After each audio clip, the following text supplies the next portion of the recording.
দক্ষ লোকের পক্ষ নেই, সৎ লোকের পক্ষ নেই, ভাইয়ের সালাম নিন,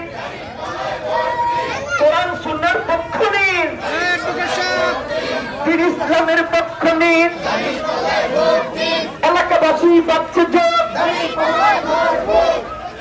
কেউ সারা দেশের কি কোনো মার্কা আছে? এবারে বাংলাদেশের সব মানুষের মনের মার্কা কি আছে? পছন্দের মার্কা কি আছে? সবে বলো, জোরে বলো, আবারও বলো, দেখতে বলো, শুনতে বলো, ওদের কারা,